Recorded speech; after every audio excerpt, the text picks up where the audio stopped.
Et je vous passe une troisième vidéo sur comment les dictatures, les régimes autoritaires arrivent à maintenir le peuple dans la pauvreté, histoire de les exploiter après.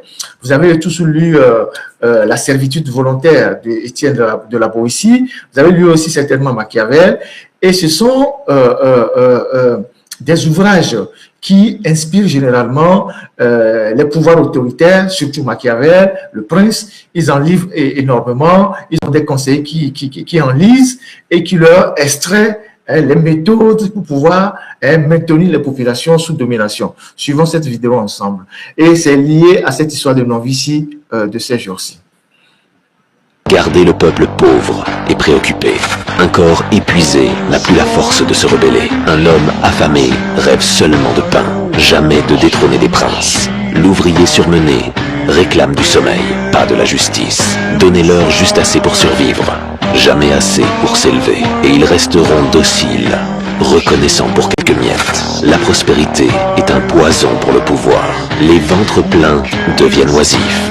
Et l'oisiveté fait naître les questions. La sécurité appelle des revendications. Le loisir forge des complots. Les citoyens à l'aise commencent par demander « Pourquoi est-ce que je me courbe ?» Puis un jour, ils refusent de se courber du tout. Machiavel l'avait compris. La misère impose l'obéissance. L'abondance éveille la défiance. Les affamés obéissent. Les rassasiés s'organisent. Gardez-les fatigués, affamés, occupés sur le fil du rasoir. Et vous les garderez gérables. Offrez-leur le confort et vous façonnez les mains qui finiront par vous renverser. Si vous voulez comprendre ces dynamiques de pouvoir, voir clair dans les jeux d'influence et reprendre le contrôle de votre esprit, lisez L'Esprit inébranlable. Il faut rejouer ça une deuxième fois. Merci. Garder le peuple pauvre et préoccupé. Un corps épuisé n'a plus la force de se rebeller. Un homme affamé rêve seulement de pain, jamais de détrôner des princes. L'ouvrier surmené réclame du sommeil, pas de la justice. Donnez-leur juste assez pour survivre, jamais assez pour s'élever. Et ils resteront dociles, reconnaissants pour quelques miettes. La prospérité est un poison pour le pouvoir. Les ventres pleins deviennent oisifs. Et l'oisiveté fait naître les questions. La sécurité appelle des revendications. Le loisir forge des complots. Les citoyens à l'aise commencent par demander « Pourquoi est-ce que je me courbe ?» Puis un jour, ils refusent de se courber du tout. Machiavel l'avait compris. La misère impose l'obéissance. L'abondance éveille la défiance. Les affamés obéissent. Les rassasiés s'organisent. Gardez-les fatigués, affamés, occupés sur le fil du rasoir. Et vous les garderez gérables. Offrez-leur le confort et vous façonnez les mains qui finiront par vous renverser. Si vous voulez comprendre ces dynamiques de pouvoir, voir clair dans les jeux d'influence et reprendre le contrôle de votre esprit, lisez L'Esprit inébranlable. Voilà. Alors, j'ai eu plusieurs fois à développer dans mes lives que c'est la classe moyenne qui est souvent exigeante. C'est elle qui demande des comptes au gouvernement. Parce que la classe moyenne, c'est elle qui se préoccupe c'est elle qui a les outils pour demander rapidement les comptes au gouvernement parce que ses intérêts sont en jeu. Dans les pays où il n'y a pas de classe moyenne, c'est très compliqué. Et le pouvoir au Togo fait en sorte qu'il n'y ait pas de classe moyenne. Vous allez voir qu'au Bénin, il y a de plus en plus un embryon de classe moyenne qui émerge. Au Ghana, la classe moyenne a déjà émergé.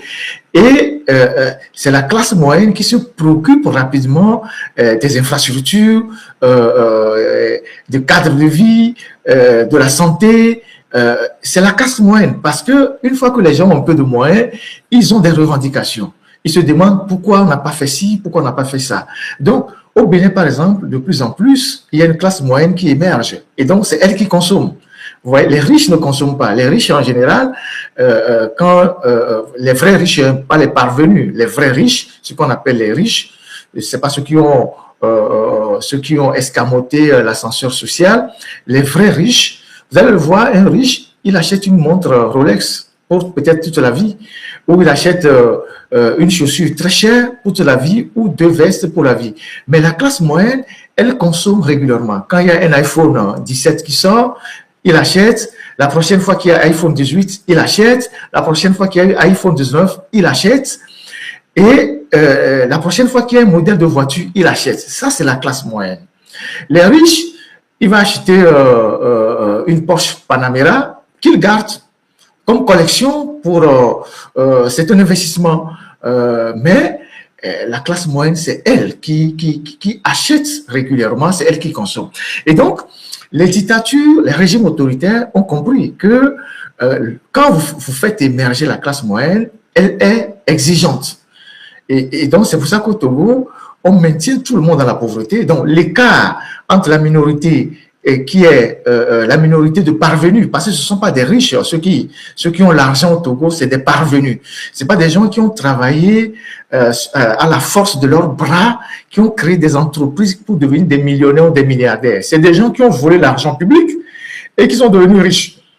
Donc, c'est des parvenus, c'est des voleurs de la République, c'est des prévaricateurs. Et au milieu, il n'y a pratiquement pas de classe moyenne.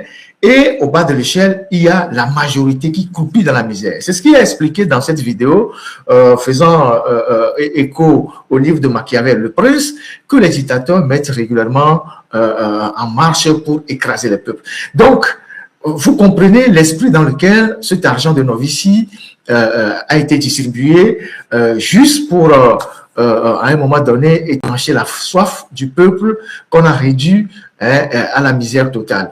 Quand vous prenez aujourd'hui les Togolais, vous allez voir que ceux qui ont un peu d'argent au Togo, ceux qui ont un peu d'argent, je ne parle pas des voleurs qui sont au sommet, ceux qui estiment avoir un peu d'argent, c'est des gens, quand vous les voyez, vous vous posez la question, quand vous les comparez aux autres pays, c'est des pauvres. Ceux qui disent au Togo qu'ils ont un peu d'argent, quand vous les comparez à la classe moyenne au Ghana, c'est des pauvres. Pratiquement des pauvres. C'est pas des gens qui peuvent aller acheter une voiture maison, c'est des gens qui vont acheter une voiture occasion au port, peut-être un peu plus propre que une autre voiture, mais qui disent que j'ai acheté le dernier modèle de Santa Fe, j'ai acheté le dernier modèle de 4x4, je sais pas quoi, alors que vous allez au Ghana, celui qui est dans la classe moyenne, il achète une Range Rover maison. Il achète une BM maison, il achète je ne sais pas quoi maison. Le week-end, lui et toute sa famille, ils sont à l'hôtel le week-end parce qu'ils ont de l'argent pour aller à l'hôtel tout le week-end. Et donc, les hôtels font aussi de la promotion, on réduit les coûts pour que la classe moyenne vienne consommer. Mais au Togo, celui qui est moyennement riche, il achète une voiture d'occasion. C'est les voleurs qui sont au sommet, donc la minorité, qui vont acheter à Sifao et auprès de certains concessionnaires.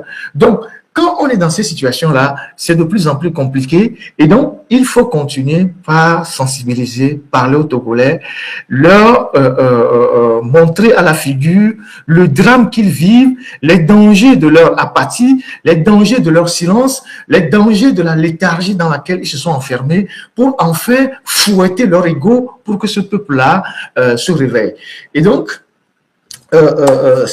cette capsule que je viens de montrer est suffisante pour comprendre les enjeux.